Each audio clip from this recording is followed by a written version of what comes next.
Welcome Cryptopians to Total Crypto Updates, bringing you another video for real deep dives into the crypto industry. I can't promise to only speak about crypto, but I can promise everything will be understood. Let's dive into today's very dense crypto update. Let's start off by talking about the record Bitcoin hash rate for the miners watching. Blockchain.com's statistics read that another all-time high has been set for the Bitcoin hash rate, which measures the total amount of computer power contributed to the blockchain by miners. On November 1st, the metric reached a new all-time high of 267 exahashes per second, EH/s, according to blockchain.com. This comes after an increase of nearly 60% since the beginning of the year. In a tweet by Capriole Fund founder Charles Edwards speculated that highly efficient government and oil company enterprises were entering the mining game at scale. This scenario would lead to a decrease or stagnation in the hash rate, which is something that has not yet been observed. As a result, the hypothesis that rigs are being deployed by other entities receives additional support. In order to mine Bitcoin near North Dakota, ExxonMobil has been collaborating with Crusoe Energy Systems, which is situated in Denver. In June, it was reported that the oil unit of the natural gas giant Gazprom in Russia, known as Gazprom Oil, will provide energy to the mining company Bit River.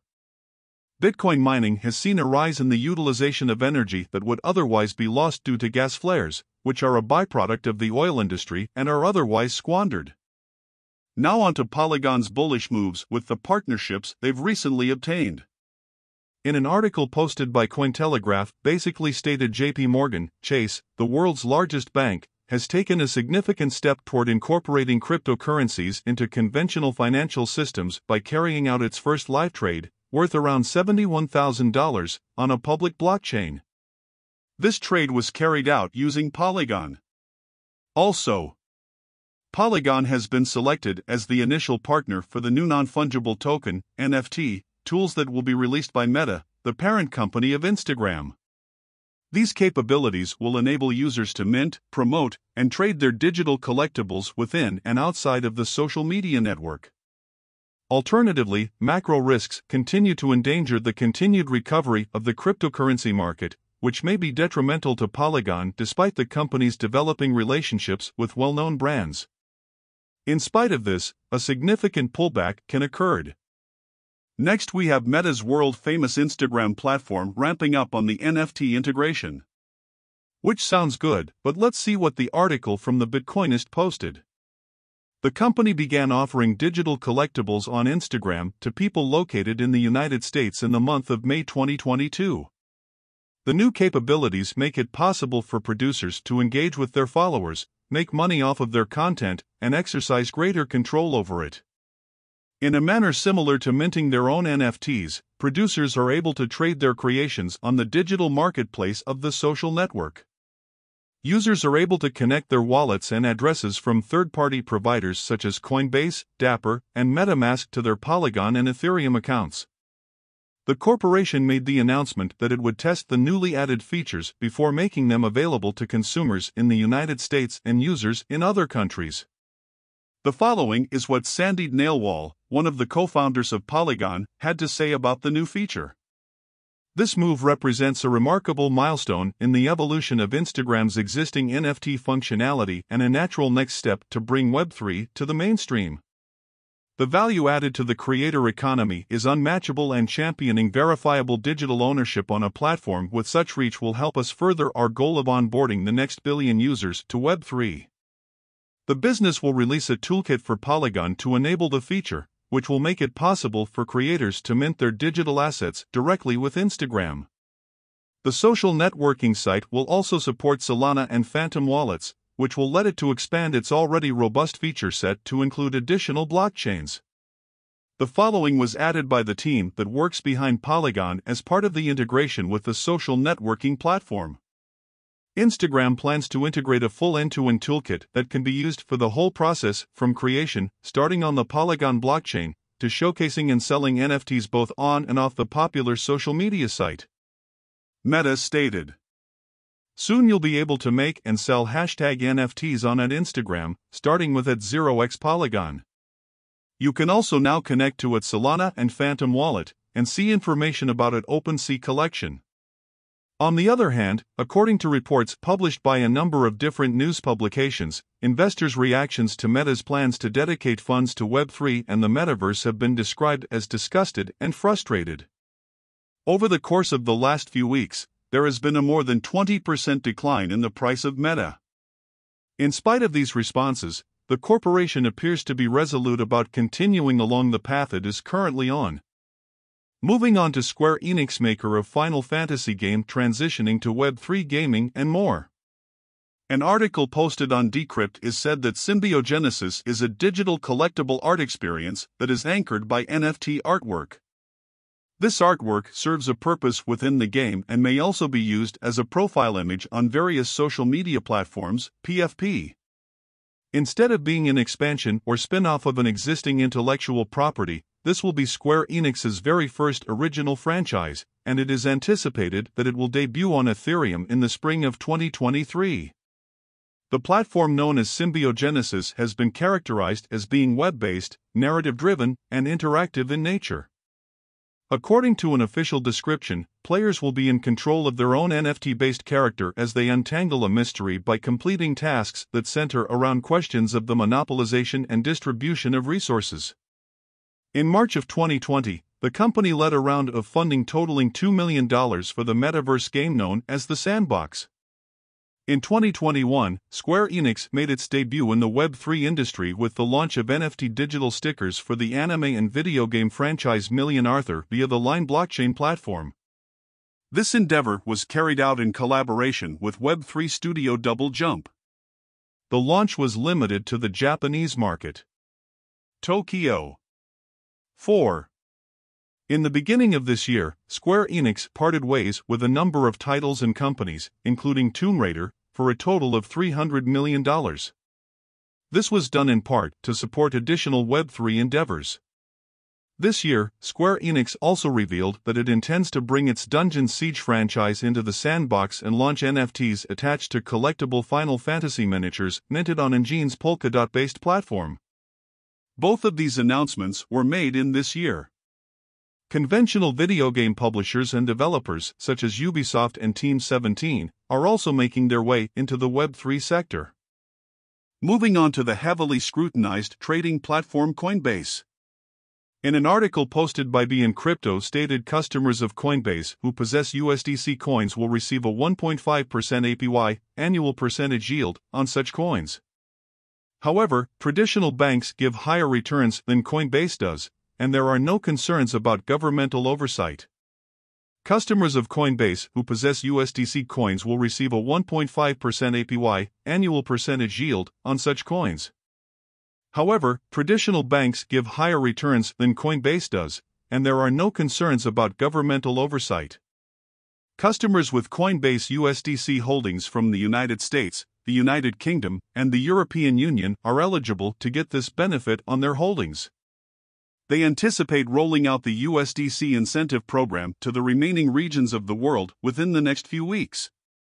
In general, the vast majority of conventional banks provide a higher yield than does the Coinbase exchange.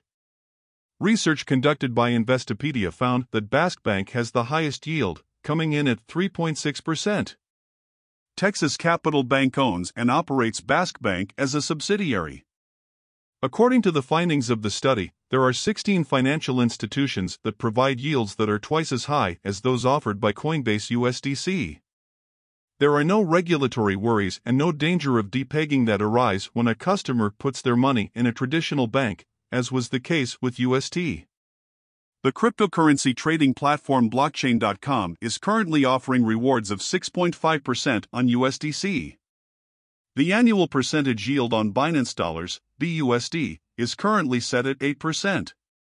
FTX provides a dividend of 8% on investments of up to $10,000.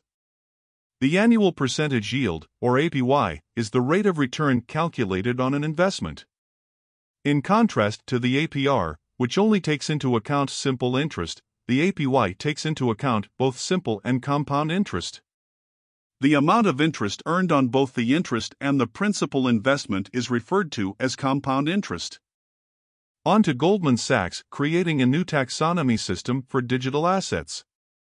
In an article posted on Cointelegraph, basically read that on November 3, Goldman Sachs, MSCI, and Coinmetrics made an announcement that they had developed a classification system for digital assets.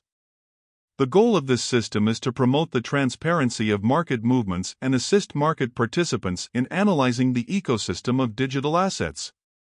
The new platform goes by the name Taxonomy, and each of the three businesses offers it as a paid subscription service. Because of the new taxonomy, it is now feasible to view digital assets in a manner that is more granular because the universe of digital assets has been divided into classes, sectors, and subsectors according to their use. The goal of the system is to provide a unified perspective of the market, screen assets through the application of a variety of filters, and assist market participants in understanding aggregated features of these assets at the portfolio level. Coinmetrics stated, "We are thrilled to introduce Taxonomy, a new classification system of digital assets made possible through the strategic collaboration of Coinmetrics, Goldman Sachs, and MSCI. This new taxonomy is offered as a data service by Coinmetrics, Goldman Sachs, and MSCI."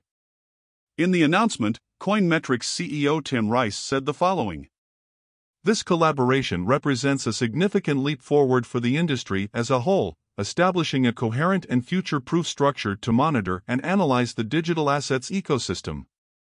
MSCI is the owner of the system as well as the single administrator of the system.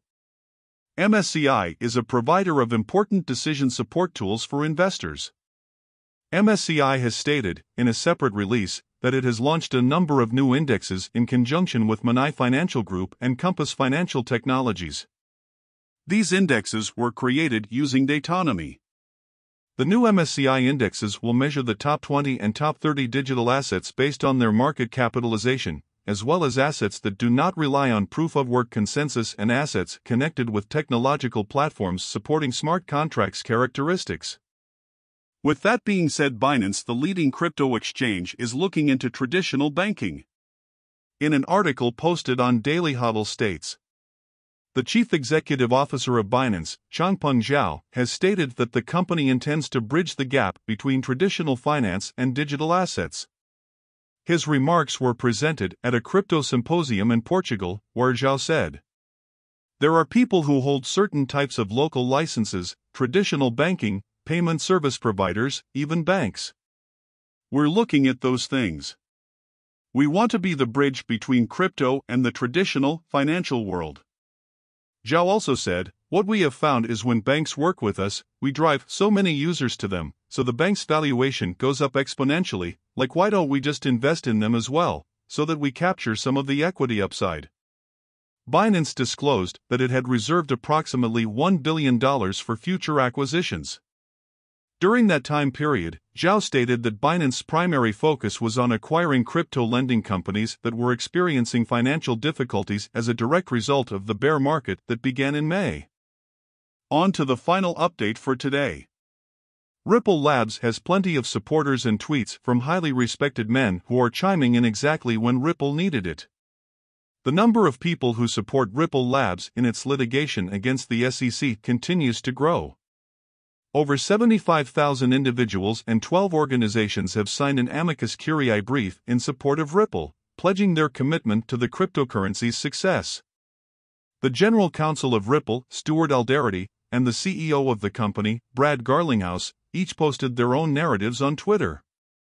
Alderety criticized the SEC's attitude and tactics, saying that the regulators are choosing to blindly bulldoze on in spite of the numerous delays that have occurred in the announcement of the final judgment.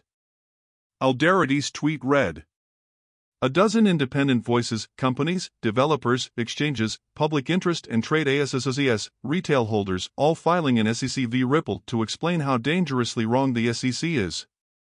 The SEC's response? "We need more time, not to listen or engage, but to blindly bulldoze on." According to a tweet published by VeriDAO, a decentralized autonomous organization based in Wyoming, they have submitted an amicus brief in favor of the request for summary judgment that Ripple's attorneys have submitted. The tweet reads, "The @DAO_Veri is proud to announce that the amicus curiae brief in support of the Ripple attorneys' motion for summary judgment has been entered into the court docket in the Southern District of New York. That will conclude today's update on trending news in the crypto world. Thank you for watching if you made it all the way through. Stay tuned, we are an active admin. Please like, comment, and subscribe. Never be afraid to voice your opinion. Tell us in the comments what you think, and give us some suggestions on what kind of content you'd like us to deep dive into. Until next time, good day, good night, and goodbye.